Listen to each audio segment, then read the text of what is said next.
जय हिंद दोस्तों। एग्ज़ाम की पॉइंट में एक बार फिर से आप सभी का स्वागत है। दोस्तों, प्राचीन भारतीय इतिहास की इस श्रृंखला में आज हम बात करेंगे वैदिक सभ्यता से संबंधित एमसीक्यू की।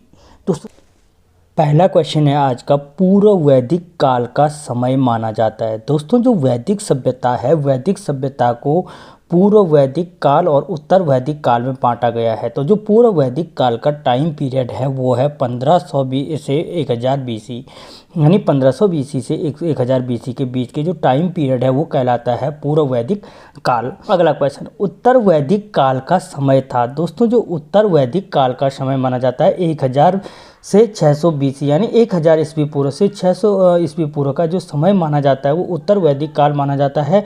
और 1500 से 1000 बीसी के बीच का जो समय माना जाता है वो पूर्व वैदिक काल माना जाता है। अगला क्वेश्चन, आर्य का अर्थ है। दोस्तों, आर्य का अर्थ होता है कुलीन या श्रेष्ठ। क्या होता है? श्रेष्ठ या कुलीन क्या होता है? आर्यों का अर्थ होता है। अगला क्वेश्चन, आर्यों की भाषा थी। दोस्तों, जो आर्य थे आर्यों की भाषा क्या थी? तो दोस्तों, आर्यों की भाषा क्या थी? संस्कृत भाषा थी। आर्यों की जो भाषा थी वो क्या थी? संस्कृत भाषा थी। और आर्यों की जो अगर सभ्यता पूछे दोस्तों तो ग्रामीण सभ्यता थी। कौन सी सभ्यता थी? आर्यों की ग्रामीण सभ्यता थी। जबकि हमने देखा सिंधु घाटी की जो सभ्यता थी एक शहरी सभ्यता थी। सिंधु घाटी की सभ्यता क्या थी? शहरी सभ्यता थी। ठीक है, आर्यों की सभ्यता पूछे तो ग्रामीण सभ्यता थी और सिंधु घाटी की सभ्यता क्या थी? शहरी सभ्यता थी। अगला क्वेश्चन, निम्न में से किसके अनुसार आर्य मध्य एशिया से आए थे? दोस्तों, आपने हमेशा पढ़ा है कि आर्य कहाँ से आए थे? मध्य एशिया से आए थे। लेकिन किसके अनुसार आए थे? तो मैक्स मूलर के अनुसार आए थे। ये मध्य एशिया से आए थे। कहाँ से आए थे? मध्य एशिया से आए थे। कौन बोलता है? मैक्स मूलर ने कहा। मैक्स अगर पूछे मैक्स मूलर कहाँ से थे, संबंधित थे, तो जर्मनी से थे। कहाँ के थे? जर्मनी के थे मैक्स मूलर, जिन्होंने कहा कि आर्य क्या है? मध्य एशिया से आए थे। जबकि बाल गंगाधर तिलक ने कहा है कि ये उत्तरी ध्रुव से आए थे। अगर पूछा जाए कि आर्य किसने अनुसार आर्य उत्तरी ध्रुव से आए थे तो बाल गंगाधर तिलक के अनुसार आए थे। और दयानंद सरस्वती के अनुसार जो आर्य थे वो कहाँ से आए थे? तो वो तिब्बत से आए थे। देखो, ये तीन अलग अलग चीज़ है। मैक्स मूलर ने कहा है कि आर्य कहाँ से आए थे? मध्य एशिया से आए थे। बाल गंगाधर तिलक ने कहा है उत्तरी ध्रुव से आए हैं। दयानंद सरस्वती ने कहा है कि तिब्बत से आए थे। अगला क्वेश्चन, आर्य मध्य एशिया से आए थे, इसके प्रमाण किससे प्राप्त होते हैं? अब ये तो नहीं हो सकता कि मैक्स मूलर साहब ने कहा कि आर्य एशिया से आए थे और सबने मान लिया आर्य एशिया से आए थे। इसके कोई प्रमाण तो होगा ना। हाँ भाई, इसका प्रमाण है, जो इसके प्रमाण प्रस्तुत करता है बोगाज कोई अभिलेख और कस्सी अभिलेख से इनके प्रमाण मिलते हैं। अब बोगाज कोई और कस्सी अभिलेख में ऐसा क्या था कि जिससे हमें पता चला कि आर्य मध्य एशिया से आए थे? तो भाई साहब, जो बोगाज कोई अभिलेख है, बोगाज कोई अभिलेख में इंद्र, वरुण, मित्र, उन देवताओं का वर्णन मिलता है। ठीक है, जिससे ये पता चलता है हमें कि आर्य क्या थे? मध्य एशिया से आए थे। समझ गए? अगला क्वेश्चन, आर्यों के समाज को कितने भागों में विभाजित किया गया था? दोस्तों, जो आर्यों का समाज था उसे 5 भागों में विभाजित किया गया था। अब कैसे विभाजित किया गया था? तो सबसे पहले देखो, कुल, तुम्हारा परिवार, तुम्हारे परिवार का जो मुखिया था वो कुलुप कहलाता था। कुल का कुलुप कहलाता। यहीं पे समझ लो, तुम्हारे गांव, तुम्हारे जैसे 10 परिवार 50 परिवार मिलेंगे, गांव बनेगा, ग्राम। इसका तुम्हारा मालिक कौन होगा? गांव का ग्रामीण, यानी आज के ग्रामीणी बोलो या आज के प्रधान की तरह। तुम्हारे गाँव को मिलकर के क्या बनेगा? विश्व बनेगा। ठीक है, कुछ जगहों पर विश्व को जनपद की इकाई माना गया है। और इस विश्व का था मालिक कौन होता था? विश्वपति होता था। इसी को कबीला कहा जाता था। जन था, जनपति होता था। ठीक है, और उसके बाद राष्ट्र का कौन होता है? राजा होता ही है। तो ये 5 भागों में बांटा गया था। निम्न में से प्राचीन समय में झेलम नदी को किस नाम से जाना जाता था? दोस्तों, जो प्राचीन समय में जो झेलम नदी था, इस झेलम नदी को कहा जाता था वितस्ता। क्या कहा जाता था? वितस्ता। जबकि जो कुबा था, कुबा किस नदी को कहा जाता था? काबुल नदी को कहा जाता था। और यही काबुल नदी प्रमाण देती है कि आर्य अफगानिस्तान से आए थे। जो हिरत कहा जाता था वो सिंधु को कहा जाता था। किसको? सिंधु नदी को कहा जाता था। सिंध भी इसी को कहा जाता था, हिरत भी कहा जाता था। और जो सुवस्तु कहा जाता था वो स्वात नदी को कहा जाता था। किसको? स्वात नदी को कहा जाता था। अगला क्वेश्चन, प्राचीन समय में चिनाब नदी को किस नाम से जाना जाता था? दोस्तों जो प्राचीन समय में जो चिनाब को जाना जाता था वो अस्किणी कहा जाता था। क्या कहा जाता था? अस्किणी। जो सदा नीरा कहा जाता था वो कहा जाता था गंडक नदी को। किसको? गंडक नदी को कहा जाता था। द्वासदत्ती जो कहा जाता था वो घग्गर नदी को कहा जाता था। किसको? घग्गर नदी को कहा जाता था। और जो परसुनी कहा जाता था वो रावी नदी को कहा जाता था। किसको? रावी नदी को कहा जाता था। अगला क्वेश्चन, ऋग्वेद कालीन नदियों में गोमती को किस नाम से जाना जाता था? दोस्तों जो ऋग्वेद कालीन नदियाँ थी उसमें से जो गोमती नदी थी उसे गोमल के नाम से जाना जाता था। कोमल मत समझ लेना, ठीक है, गोमल के नाम से जाना जाता था। दोस्तों जो बिपाशा थी, बिपाशा के नाम से ब्यास नदी को जाना जाता था। किसे? ब्यास नदी को जाना जाता था। शतुद्री जो थी, शतुद्र के नाम से किसे जाना जाता था? सतलज नदी को जाना जाता था। किसे? सतलज नदी को। और कुर्म के नाम से कुर्रम नदी को जाना जाता था। किसे? कुर्रम नदी को जाना जाता था। दोस्तों पूरी सीरीज कंप्लीट कराई जाएगी। आप क्या कर लो, चैनल को सब्सक्राइब कर लो और वीडियो को लाइक और शेयर करो दबा के। अगला क्वेश्चन, पूर्व वैदिक काल में इनका प्रिय देवता था। दोस्तों मैंने कहा था कि जो वैदिक सभ्यता थी, वैदिक सभ्यता पूर्व और उत्तर वैदिक काल में बांटी गई थी। जो पूर्व वैदिक काल का टाइम पीरियड था 1500 ईस्वी पूर्व से 1000 ईस्वी पूर्व तक था, और जो उत्तर वैदिक का टाइम पीरियड था 1000 से 600 ईस्वी पूर्व तक का समय था।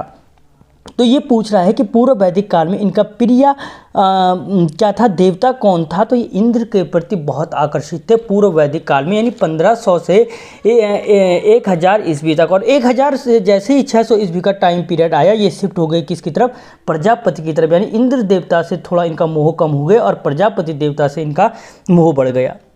ठीक है। अगला क्वेश्चन, ऋग्वेदिक समाज में जौ को कहा जाता था। दोस्तों जो ऋग्वेदिक समाज था उसमें जौ को यव कहा जाता था। क्या कहा जाता था? यव। और समुद्र को पारावत कहा जाता था। समुद्र का पर्यायवाची शब्द भी क्या है? पारावत है। तो यानी समुद्र को क्या कहा जाता था? पारावत कहा जाता था। अगला क्वेश्चन, उपनिषद का अर्थ है। दोस्तों जो उपनिषद हैं, उपनिषद का अर्थ होता क्या है? तो उपनिषद का अर्थ होता है निकट आकर ज्ञान प्राप्त करना। क्या था? निकट आकर ज्ञान प्राप्त करना होता है उपनिषद का अर्थ। और उपनिषदों को ही वेदांत भी कहा जाता है। वेदांत की शिक्षा सुनी होगी तुमने, तो उपनिषद को ही वेदांत कहा जाता है। अगर पूछा जाए वेदांत किसे कहते हैं, तो निकट आकर ज्ञान प्राप्त करना। उपनिषद किसको कहते हैं?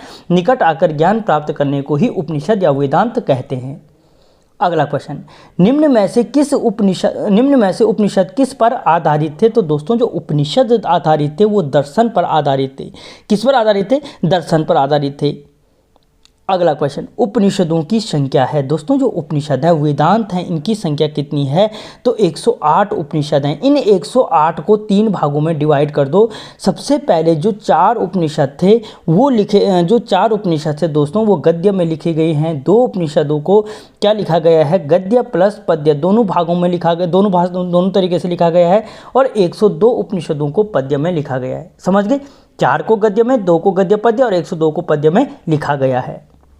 अगला क्वेश्चन, सबसे बड़ा उपनिषद है। दोस्तों सबसे बड़ा उपनिषद कौन सा है? तो वो बृहदारण्यक उपनिषद है। सबसे बड़ा उपनिषद कौन सा है? बृहदारण्यक उपनिषद है। और इसी उपनिषद के अंतर्गत जो सर्वप्रथम ओम शब्द का प्रयोग किया गया है, इसी बृहदारण्यक उपनिषद में किया गया है ओम शब्द का प्रयोग। ठीक है। या अगर पूछा जाए किस उपनिषद से याज्ञवल्क्य और गार्गी का संवाद मिलता है, याज्ञवल्क्य व गार्गी का जो संवाद मिलता है वो भी बृहदारण्यक उपनिषद से मिलता है, जो सबसे बड़ा उपनिषद है। अगला क्वेश्चन, तमसो माँ ज्योतिर्गमयो। तुम सो जाओ, मैं ज्योति के पास जा रहा हूँ, ऐसा नहीं है। तमसो इसका अर्थ ज़्यादा हंसो मत, तमसो माँ ज्योतिर्गमयो किस उपनिषद से लिया गया है? तो वो दोस्तों लिया गया है बृहदारण्यक उपनिषद से लिया गया है, जो सबसे बड़ा उपनिषद है, जहाँ से ओम शब्द का प्रयोग किया गया है। और इसी उपनिषद में याज्ञवल्क्य व गार्गी का संवाद मिलता है। अगला क्वेश्चन, निम्न में से सबसे छोटा उपनिषद कौन सा है? सबसे बड़ा अभी मैंने बोला बृहदारण्यक, और जो दोस्तों सबसे छोटा उपनिषद है वो मांडुक्योपनिषद है। कौन है? मांडुक्योपनिषद है। ठीक है। अगला क्वेश्चन, सत्यमेव जयते किस उपनिषद से लिया गया है? दोस्तों वो किससे लिया गया है? मुंडकोपनिषद से लिया गया है सत्यमेव जयते। यम नचिकेता का संवाद किस उपनिषद से मिलता है? जो यम नचिकेता का संवाद है वो कंठकोपनिषद से मिलता है, कंठोपनिषद से मिलता है। ठीक है। बृहदारण्यक उपनिषद से तमसो मां ज्योतिर्गमय तुम सो जाओ मां। मांडुक्योपनिषद से क्या लिया गया है? जो मांडुक्योपनिषद है दोस्तों, जो मांडुक्योपनिषद है सबसे छोटा उपनिषद था। मुंडकोपनिषद से क्या लिया गया? मुंडकोपनिषद सत्यमेव जयते लिया गया है। और यम नचिकेता का जो संवाद है वो कंठोपनिषद से लिया गया है। ठीक है। अगला क्वेश्चन, वैदिक काल में कितने संस्कार थे? तो दोस्तों जो वैदिक का टाइम पीरियड था उसमें 16 संस्कारों का वर्णन मिलता है। ठीक है। जैसे गर्भाधान संस्कार वंश वृद्धि के लिए, पुंसवन संस्कार उत्तम संतान के लिए, नामकरण संस्कार, अन्नप्राशन संस्कार और अंतिम जो संस्कार था वो अंत्येष्टि संस्कार था, जो सभी का होना है। अगला क्वेश्चन, ऋग्वेद में सर्वाधिक बार किसका प्रयोग किया गया है? दोस्तों जो ऋग्वेद है उसमें जो सर्वाधिक बार प्रयोग किया गया है वो इंद्र का किया गया है। मैंने कहा भी था इससे पहले कि जो पूर्व वैदिक काल था उसमें इंद्र इनके प्रिय देवता थे, और सर्वाधिक बार जो इसका प्रयोग किया गया, कितनी बार किया गया? तुम पूछोगे भैया कितनी बार किया गया? भाई 250 बार किया गया है। अग्नि का प्रयोग कितनी बार किया गया है? तो 200 बार किया गया है। विष्णु का प्रयोग कितनी बार किया गया है? तो 100 बार किया गया, और शिव का प्रयोग केवल 3 बार किया गया है। समझ गए? इंद्र का प्रयोग 250 बार, अग्नि का 200 बार, विष्णु का 100 बार और शिव का 3 बार प्रयोग किया गया है ऋग्वेद में। ऋग्वेद में सिंधु का वर्णन कितनी बार किया गया है? तो दोस्तों जो ऋग्वेद में सिंधु का वर्णन किया गया है 55 बार किया गया है, 55। जो 50 बार प्रयोग किया गया है वो 50 बार प्रयोग किया गया है किसका? तुम्हारी सरस्वती नदी का। किसका? सरस्वती नदी का किया गया है। 3 बार प्रयोग किया गया है किसका? अब 3 बार यहाँ पे एक तो शिव का प्रयोग किया गया है, एक यमुना का प्रयोग किया। याद रखना यमुना और शिव दोनों का प्रयोग क्या है? एक बार 3 बार किया गया है, और गंगा का प्रयोग 1 बार किया गया है केवल। ठीक है। ऋग्वेद कालीन सबसे पवित्र नदी थी, तो ऋग्वेद की जो सबसे पवित्र नदी थी वो कौन थी? इनमें से प्रसूनि अस्क्रीन सदा निराद्वासती कोई भी नहीं थी। इनमें से सरस्वती नदी क्या थी? ऋग्वेद की सरस्वती नदी क्या थी? सबसे पवित्र नदी थी, जिसका 50 बार प्रयोग किया गया है, और इसे सिंधु की माता बताया गया है। सिंधु की माता बताया गया है। अगला क्वेश्चन, वेद का अर्थ है। दोस्तों जो वेद का अर्थ था, वेद का अर्थ क्या था? तो वेदों का जो अर्थ था अपने समय के ज्ञान का संग्रह करना। क्या था? अपने समय के ज्ञान का संग्रह करना वेद कहलाते थे। और वेदों की संख्या कितनी है? तो 4 है। निम्न में से किसे अपौरुषेय कहा गया है? तो अपौरुषेय कहा गया है वेदों को, वेद को कहा गया है अपौरुषेय कहा गया है, यानी महापुरुषों का। अब अगर पूछा जाए अपौरुषेय का अर्थ है तो महापुरुषों की, जो महापुरुष हैं उन महापुरुषों की क्या है? वाणी। उन महापुरुषों के द्वारा कही गई बातों को क्या कहा गया है? वेद कहा गया। वेद किसी ने स्वयं नहीं लिखे हैं, वेदों को क्या किया गया? संकलन किया गया, इसीलिए वेदों के संकलनकर्ता पूछा जाता है। वेदों का संकलन किस लिपि में किया गया है? तो जो दोस्तों वेदों का संकलन किया गया है वो ब्राह्मी लिपि में किया गया है। अगला क्वेश्चन, ऋग्वेद का संकलन किसके द्वारा किया गया? दोस्तों जो ऋग्वेद का जो संकलन था वो महर्षि कृष्ण द्वैपायन वेद व्यास ने किया था। ऋग्वेद का संकलन क्या कहता है? महर्षि कृष्ण द्वैपायन वेद व्यास ने किया था। यहीं पे अगर मैं बोलूं जो सामवेद का संकलन था वो भरत मुनि ने किया था। सामवेद का संकलन किसने किया था? भरत मुनि ने किया था। तीसरा वेद यजुर्वेद, जो यजुर्वेद का संकलन किया था वो विश्वकर्मा है, विश्वामित्र ने किया था। किसने किया था? विश्वामित्र ने किया था। और अथर्ववेद का जो संकलन था वो भी किसने किया था? विश्वामित्र ने किया था। अगला क्वेश्चन, ऋग्वेद में मंडलों की संख्या है। दोस्तों तो ऋग्वेद में है कुल 10 मंडल हैं। कितने हैं? कुल 10 मंडल हैं ऋग्वेद में। गायत्री मंत्र का वर्णन ऋग्वेद के किस मंडल में मिलता है? जो गायत्री मंत्र का वर्णन मिलता है ऋग्वेद के 3रे मंडल में मिलता है। और जो गायत्री मंत्र अगर पूछा जाए कि गायत्री मंत्र किसको समर्पित है, तो सूर्य देवता को समर्पित है। सूर्य देवता को, किस देवता को समर्पित है? सूर्य देवता को समर्पित है। इसे लिखा किसने है? तो विश्वामित्र ने लिखा है। विश्वामित्र ने लिखा है इस गायत्री मंत्र को 3रे मंडल में। 10 राज्य युद्ध का वर्णन ऋग्वेद के किस मंडल में मिलता है? जो दोस्तों 10 राज्य युद्ध का वर्णन मिलता है वो क्या मिलता है? तुम्हारे 7वें मंडल में मिलता है। ऋग्वेद के 7वें मंडल युद्ध में मिलता है। जो 10 राज्य युद्ध हुआ था वो वशिष्ठ, ठीक है। गुरु वशिष्ठ और सुदास, राजा सुदास के मध्य हुआ था, जिसमें सुदास विजय हुआ था। और इस सुदास की मदद की थी किसने? विश्वामित्र ने की थी। किसने की थी? विश्वामित्र ने सुदास की मदद की थी। अगर पूछा जाए किस नदी के तट पर हुआ था, तो रावी, अभी मैंने बताया था उसका नाम पुरुषणी कहा जाता था। रावी या पुरुषणी नदी के तट पर हुआ था। अगला क्वेश्चन, ऋग्वेद में हस्तलिखित रचनाओं को कहा जाता है, तो ऋग्वेद की हस्तलिखित रचनाओं को खिल कहा जाता है। ठीक है। अगला क्वेश्चन, चतुष्वर्ण समाज का वर्णन ऋग्वेद के किस मंडल में किया गया है? दोस्तों, जो चतुष्वर्ण समाज का वर्णन किया गया है वो ऋग्वेद के 10वें मंडल में किया गया है। किसमें? 10वें मंडल में जो जाति व्यवस्था है वो पुरुष सूक्त के नाम से चतुर्वर्ण समाज की व्यवस्था की गई है। और यहाँ पे जो जाति व्यवस्था थी, ये नहीं कि ब्राह्मण के घर में ब्राह्मण हो पैदा होगा, शूद्र के घर में शूद्र, बल्कि जो जाति व्यवस्था थी वो कर्मों के आधार पर थी। यानी आर्यों का समाज एक सबसे सुनहरा समाज था जिसमें कर्मों के आधार पर जाति व्यवस्था को किया गया था। जो 9वां मंडल अगर पूछा जाए किस देवता को समर्पित है, तो सोम देवता को। 7वें मंडल में मैं बोल चुका हूं दशराग्य युद्ध का वर्णन मिलता है। और जो 8वां मंडल है उसमें हस्तलिखित रचनाएं हैं जिन्हें खिल कहा जाता है।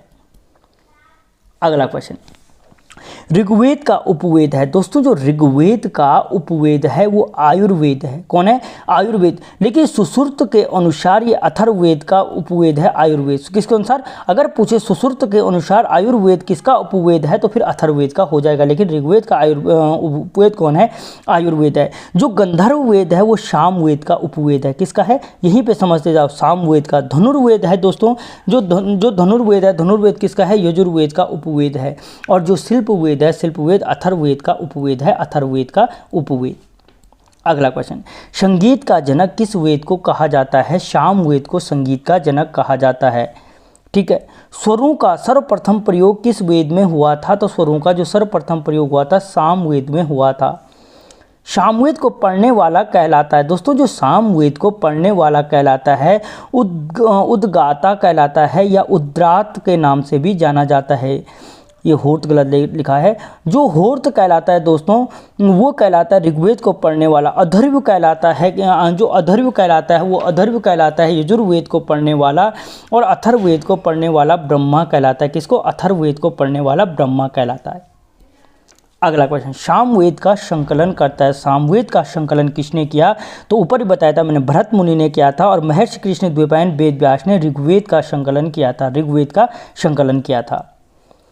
किस वेद का संकलन ऋग्वेद के आधार पर किया गया है? दोस्तों, जो ऋग्वेद के आधार पर संकलन किया गया है वो सामवेद का संकलन किया गया है, जिसे संगीत का जनक भी कहा जाता है। संगीत का जनक किस वेद को कहा जाता है?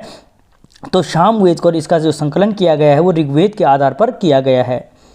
यज्ञ एवं कर्म कांडों से संबंधित वेद है। वो कौन सा वेद है जिसमें यज्ञ और कर्म कांडों का वर्णन मिलता है? तो वो वेद है यजुर्वेद। संगीत का जनक सामवेद। मंत्र शास्त्रों का वर्णन ऋग्वेद। अगला, बार बार इसलिए बोल रहा हूँ कि कुछ ना कुछ यहीं पे समझते जाओ। निम्न में से किस वेद की रचना गद्य और पद्य में दोनों में की गई है? तो जो गद्य और पद्य में दोनों में जो रचना की गई है वो की गई है यजुर्वेद की रचना की गई है। और जो कोई भी ऐसा जो लेख है जो गद्य और पद्य में लिखा गया हो वो क्या कहलाता? अगर पूछा जाए तो चंपू काव्य कहलाता। कई बार पूछ चुका है। गद्य और पद्य में निर्मित जो क्या होता है साहित्य होता है वो क्या कहलाता है? चंपू काव्य के नाम से जाना जाता है। यजुर्वेद का उपवेद है। अभी मैंने कहा था आयुर्वेद जो वेद है ऋग्वेद का उपवेद है। गंधर्ववेद जो है क्या है? गंधर्ववेद क्या है? सामवेद का उपवेद है। गंधर्ववेद क्या है? सामवेद का उपवेद है। धनुर्वेद किसका है? तो जो धनुर्वेद है वो यजुर्वेद का उपवेद है। और जो शिल्पवेद है वो अथर्ववेद का उपवेद है।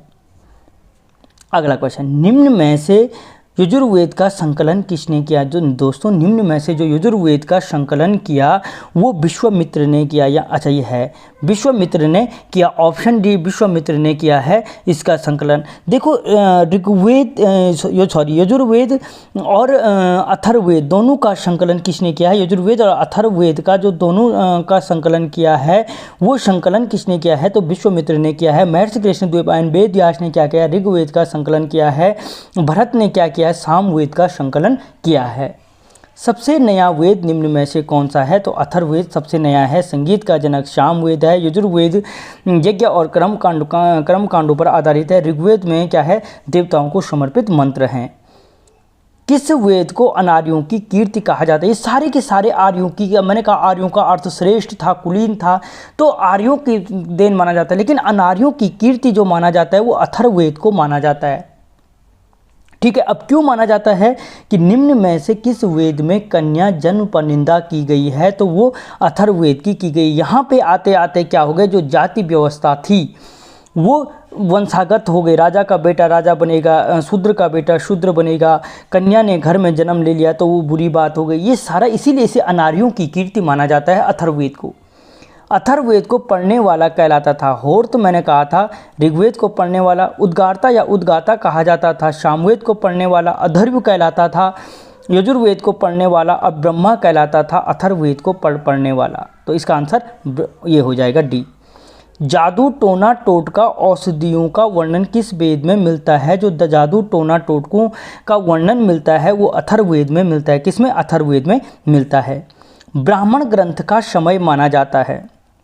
जो ब्राह्मण ग्रंथ का समय जो माना जाता है वो 800 से 600 BC माना जाता है। 800 से 600 BC माना जाता है, जबकि उत्तर वैदिक काल का मैंने कहा 1000 से 600 ईस्वी पूर्व तक माना जाता है। ठीक है, और 1500 से 1000 ईस्वी पूर्व तक का जो समय था वो क्या था? पूर्व वैदिक काल का समय था। अगला क्वेश्चन, निम्न में से किसे वेदों का टीका कहा गया है? तो जो वेदों का टीका कहा गया है वो वेदों का टीका कहा गया है किसको? ब्राह्मण ग्रंथों को।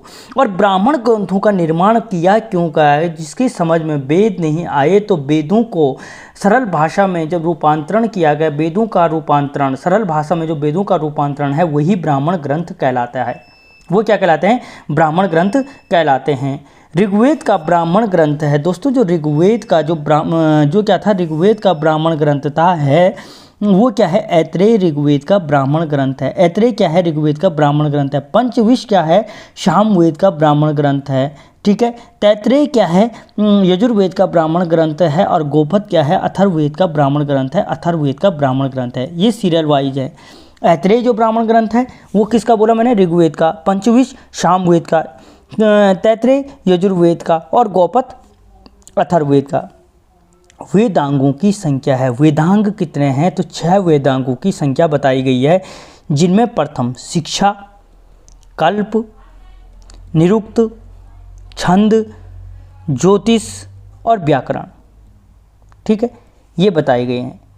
रामायण का अंग्रेजी में अनुवाद किसने किया? तो आर.टी. ग्रिफिथ ने किया था। R.T.H. ग्रिफिथ ने क्या किया था? रामायण का अंग्रेजी में अनुवाद किया था। रामायण वही है जिसे आदि काव्य के नाम से जाना जाता है। अगर पूछा जाए आदि काव्य किसे कहा जाता है तो रामायण को कहा जाता है। ठीक है, और इसने अंग्रेजी में अनुवाद ग्रिफिथ ने किया। निम्न में से बाल रामायण की रचना किसने की? दोस्तों जो बाल रामायण बहुत बार पूछा गया, महत्वपूर्ण है, भवभूति ने लिखी थी बाल रामायण। कृतवास ने क्या किया था? तो रामायण का बांग्ला भाषा में अनुवाद अगर पूछे जाए बांग्ला में अनुवाद किसने किया? तो कृतवास ने किया। बंदायुनी ने क्या किया? फारसी में अनुवाद किया। अगर पूछा जाए फारसी में अनुवाद किसने किया? तो बंदायुनी ने किया। और तमिल में अनुवाद किसने किया? तो कंबन ने तमिल में अनुवाद किया था, कंबन ने। रामचरितमानस में कुल कितने कांड हैं? तो दोस्तों जो रामचरितमानस में कुल हैं 7 कांड हैं। देखो सबसे पहले बचपन हुआ तो क्या हुआ? बाल कांड हुआ। उसके बाद पढ़ने लिखने चले गए, फिर अयोध्या आए, अयोध्या कांड हुआ। उसके बाद घर आए थे तब तक शादी की थी, तब तक जंगल चले गए, अरण्य कांड हुआ। ठीक है, जंगल में जाकर सुग्रीव से मिले, किष्किंधा कांड हुआ। वहाँ पे बाली को मार करके सब कुछ ठीक किया, सुंदर कांड हुआ। तब तक लंका जाना पड़ा, लंका कांड हुआ। और उसके बाद उत्तर फिर वापस आ गए, उत्तर कांड हुआ। तो इस प्रकार से 7 कांडों में बांटा गया है। वायु पुराण में किस वंश की जानकारी प्राप्त होती है? तो जो वायु पुराण है, वायु पुराण से गुप्त वंश की जानकारी, सातवाहन वंश की जो जानकारी प्राप्त होती है मत्स्य पुराण से या मत्स्य पुराण से प्राप्त होती है। मौर्य वंश की जो जानकारी प्राप्त होती है विष्णु पुराण से प्राप्त होती है। अगला क्वेश्चन, सबसे प्राचीन पुराण कौन सा है? इनमें से जो सबसे प्राचीन पुराण है मत्स्य पुराण है, और जो जानकारी देता है किसकी? सातवाहन वंश की जानकारी देता है। सातवाहन वंश की जानकारी देता है। 4 आश्रमों का वर्णन सर्वप्रथम किसमें किया गया है? तो ज्वालोपोपनिषद में किया गया है, जिनमें से 0 से 25 वर्ष तक ब्रह्मचार्य, 25 से 50 तक गृहस्थ, 50 से 75 तक वानप्रस्थ और 75 से वैसे भी आज के टाइम में आदमी रहता नहीं है, वो क्या है? संन्यास आश्रम है। गोत्र शब्द का सर्वप्रथम प्रयोग किसमें किया गया है? तो दोस्तों याद रखना, जो गोत्र शब्द का सर्वप्रथम प्रयोग किया ऋग्वेद में किया गया है। निम्न में से सांख्य दर्शन के प्रतिपादक हैं। जो सांख्य दर्शन दिया है, सांख्य दर्शन किसने दिया? इनमें से कोई नहीं है, कपिल ने दिया था सांख्य दर्शन, कपिल ने दिया था। जो जैमिनी ने कौन सा दर्शन दिया अगर पूछा जाए तो मीमांसा दर्शन दिया था, मीमांसा दर्शन। पतंजलि ने कौन सा दिया? योग दर्शन दिया। न्याय दर्शन किसने दिया? गौतम ने दिया। न्याय दर्शन किसने दिया? गौतम ने दिया। न्याय दर्शन किसने दिया? गौतम ने दिया। और कणाद ने क्या, उलूक्य कणाद ने क्या दिया? वैश्विक दर्शन दिया। अगला, निम्न में से सबसे प्राचीन दर्शन कौन सा है? तो सांख्य दर्शन है। मैंने बोला किसने दिया? कपिल ने दिया था। योग दर्शन दिया पतंजलि ने, न्याय दर्शन दिया गौतम ने और वैश्विक दर्शन दिया उलूक्य कणाद ने दिया। तो दोस्तों यहाँ पे हमने जो वैदिक सभ्यता के मोस्ट इम्पॉर्टेंट क्वेश्चन थे, वो क्वेश्चन ऑफिशियली 62 हैं, लेकिन अगर हम सारे को डिवाइड कर देखें तो लगभग 100 से ऊपर क्वेश्चनों को कवर किया गया।